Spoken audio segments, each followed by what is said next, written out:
When you come into a home that's part of a licensed daycare environment, you can be rest assured that all the initial safety inspections have been done, and they're done on a regular basis.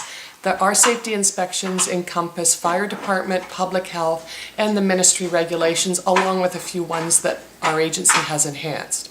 So once you get past that perspective, you can then begin your interviewing of your provider, of her home, of her routine, who's in her home, and get those things matched to what you're looking for.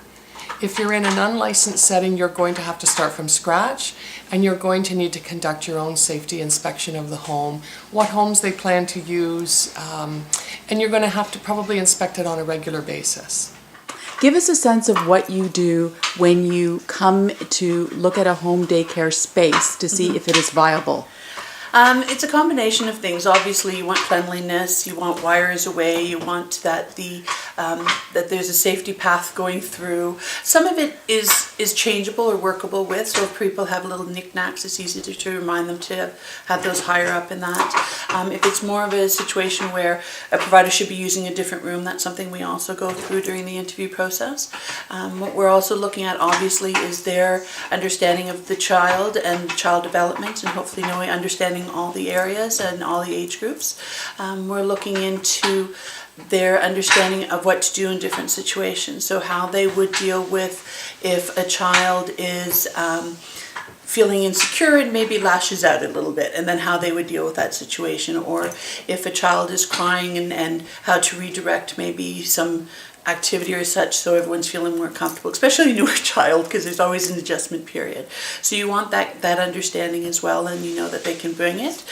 Each provider is different, so we know we go into an interview that a provider might be quite bubbly and open, another provider might be a bit shyer, and that all works because it really is a connection between the child and the provider and the parents, so that's the bond. And then we're obviously looking at different type of menu planning that they'll be dealing with the children, what type of activities they would plan for indoors as well as outdoors, and the openness to do different activities outdoors as well, using as much of our sun time as we can.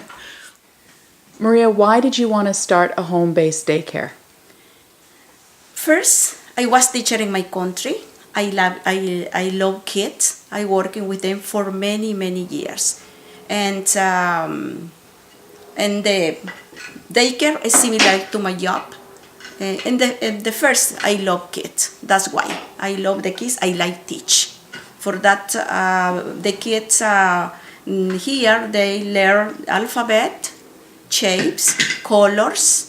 And Juan David start now to write some words. Yeah, but I love kids a lot, and my family too love kids.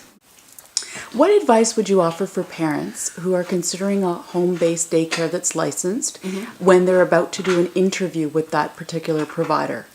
I think you have to look at two things. You have to kind of go with your gut as well. Like there's obviously, as I said, that connection. But asking questions about how their child would do or what their child would be doing throughout the day. I think that's important that they have an understanding to know what they will be doing with them. Obviously, we believe in play or free play with the children, but free play is encompassing, gross motor activities, so you're building on their muscle strength, where you're doing fine motor activities, working on their finger grips and things like that. So yes, it's sort of a liberal term over it all, but that knowing that through play the children will be doing and learning these different things. And as well in the family unit, they have the connection with their providers, and as well as quite often with either the provider's children, or maybe they might see another adult in the home once in a while. So it is still a family union. So understanding who's coming in and out, that's also something that obviously we supervise as well. And understanding the numbers of children in care, because it's very much regulated as to how many kids and how old they can be and so forth within the care itself. Can you give us a sense of what those regulations are, just very quickly? Very quickly. Yeah.